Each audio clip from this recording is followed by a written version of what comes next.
Bonjour à tous et bienvenue dans cette vidéo qui va vous parler d'une sortie, enfin plutôt de l'organisation d'une sortie pédagogique en montagne. Alors pour ceux qui ne me connaissent pas encore, je vais simplement vous rappeler qui je suis et pourquoi je fais cette vidéo. Alors je suis Pascal Darcel, je suis enseignant depuis une quinzaine d'années dans le secondaire, dans la région lyonnaise, mais je suis aussi accompagnateur en montagne, j'ai le brevet d'État depuis environ 7 ans. Et depuis quelques années, je travaille sur un projet de création d'établissements scolaires indépendants de niveau collège qui associe scolarité et pratique pédagogique de la montagne. Donc c'est le futur collège Chavermont dont vous avez le sigle ici sur la gauche de votre écran.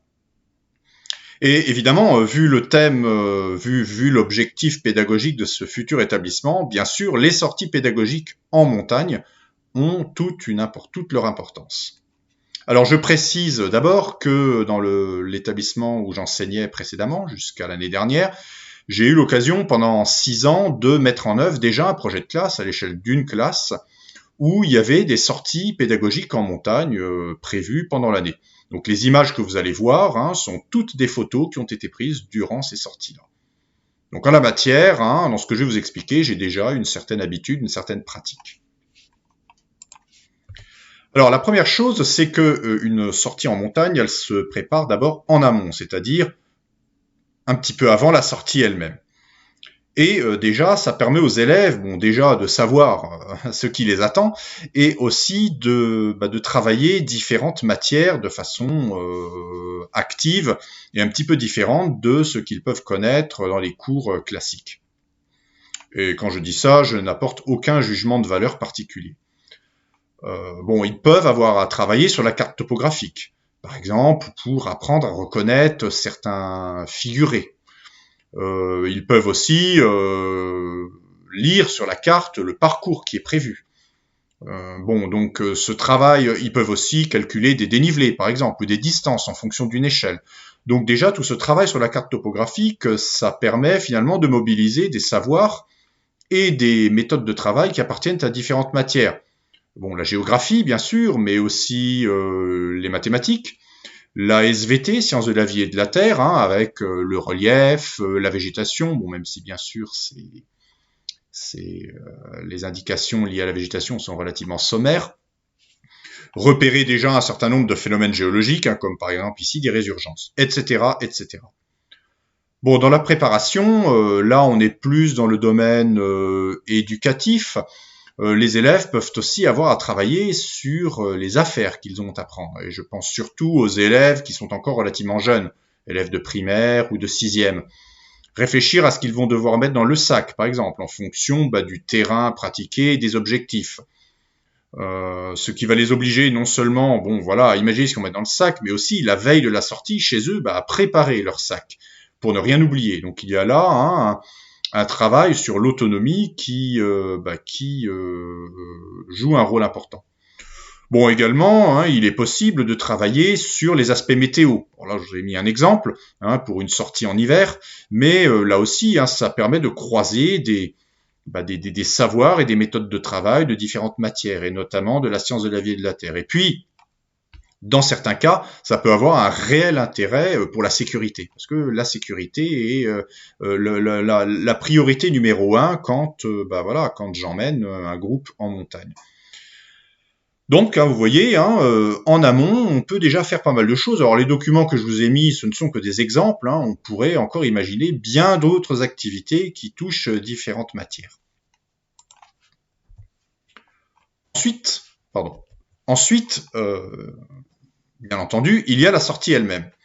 Alors, durant la sortie, il y a déjà l'objectif qu'on s'est fixé. Un sommet, un col, un parcours particulier. Le but, c'est de s'efforcer à l'atteindre.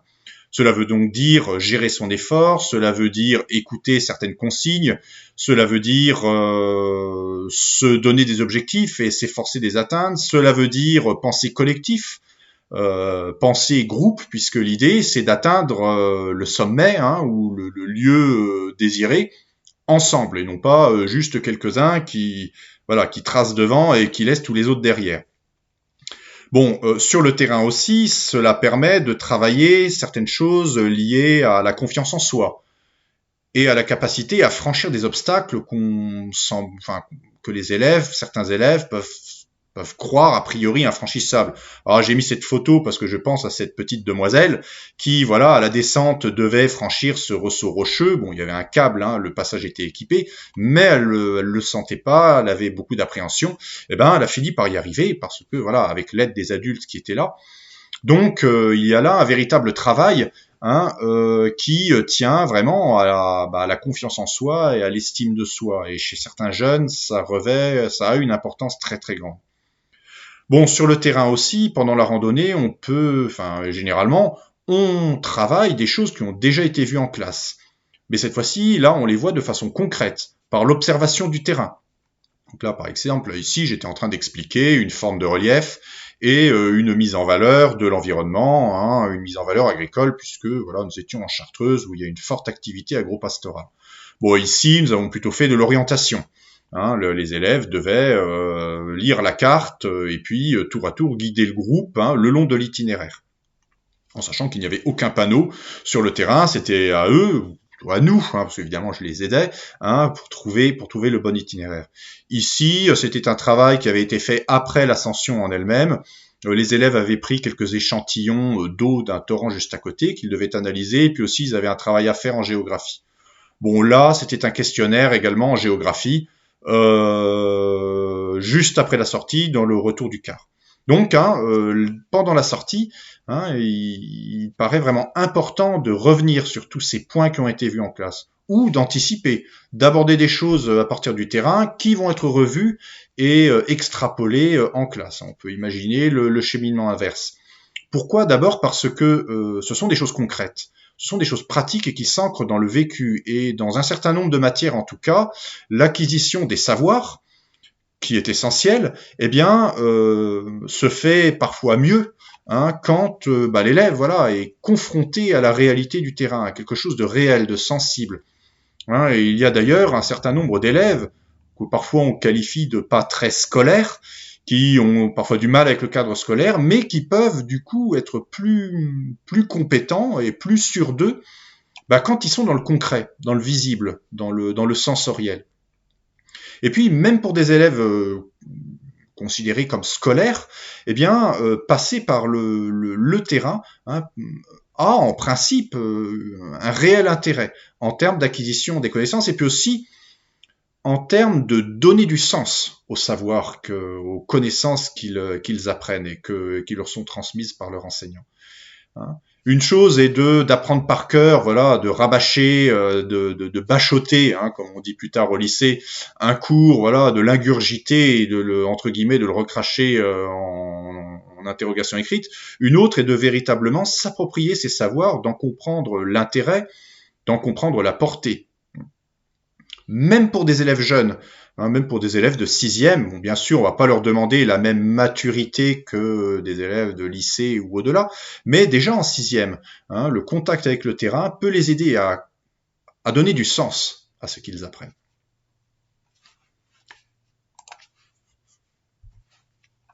Je l'ai un petit peu évoqué tout à l'heure, mais avant de parler du travail en aval de la sortie, je voudrais quand même évoquer le fort intérêt éducatif de cette sortie.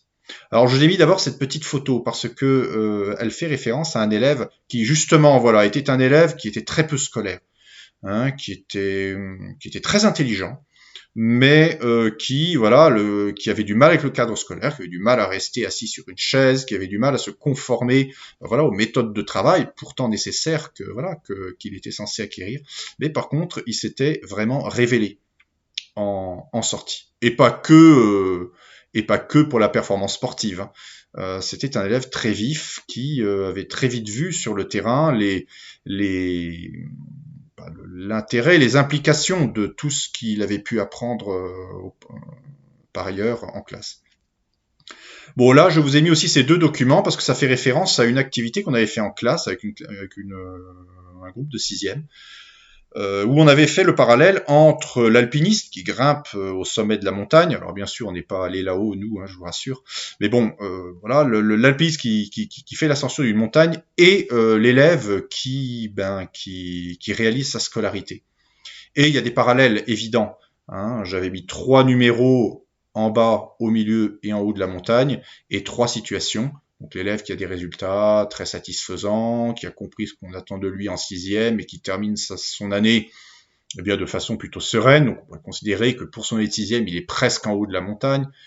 Le cas d'élèves qui, voilà, ont fait des efforts, ont progressé, mais ont encore du travail à fournir et qui sont finalement à peu près à la moitié de l'ascension.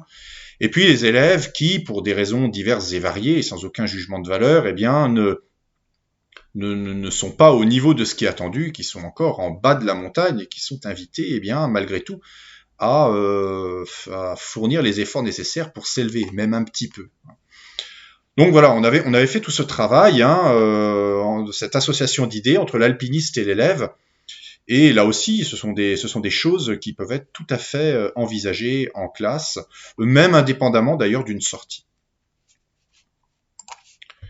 Bon, mais pour revenir à la sortie, évidemment, après la sortie, il est important de faire un bilan, de faire un retour. Alors ça peut être par le biais d'une activité, là comme par exemple en géographie, où à travers un petit travail qu'ils avaient à faire, les élèves devaient faire le lien entre les photos, les images qu'on avait vues sur le terrain et des définitions. Bon, on pourrait imaginer plein d'autres choses également. Certaines années, mes élèves ont eu en français à rédiger un compte-rendu d'une sortie en utilisant différents styles littéraires. Mais il y a aussi le retour éducatif. Là, vous avez le cas d'une élève qui était dans une classe de 6e. L'objectif de leur dernière sortie, c'était un petit peu le défi de l'année, c'était de monter là-haut. Et ils étaient arrivés. Et du coup, pour chaque élève, j'avais fait une sorte de petit certificat de réussite avec un petit mot personnalisé, faisant ressortir plus ces aspects d'ordre éducatif, en soulignant bien sûr ce qui avait été positif pour cet élève, notamment une bonne endurance et une belle ténacité, parce qu'elle avait fait preuve de ténacité, même si ça n'a pas toujours été facile, parce qu'il y avait eu des moments un petit peu d'abattement et de découragement. Mais voilà, cette jeune fille était arrivée jusqu'en haut et finalement a su faire preuve de ténacité. Et dans le cadre scolaire, dans le cadre de scolarité, et j'ai même envie de dire dans la vie, ce sont évidemment des compétences et des qualités essentielles. Donc voilà, à travers cette petite vidéo, je voulais vous montrer à quel point ces sorties scolaires en montagne sont importantes dans le collège que je souhaite mettre en œuvre. Encore une fois, ça n'est pas du périscolaire, c'est pas juste pour permettre aux élèves de prendre l'air, ça a vraiment un sens et une implication très importante dans la scolarité des élèves qui seront inscrits au collège Chavermont.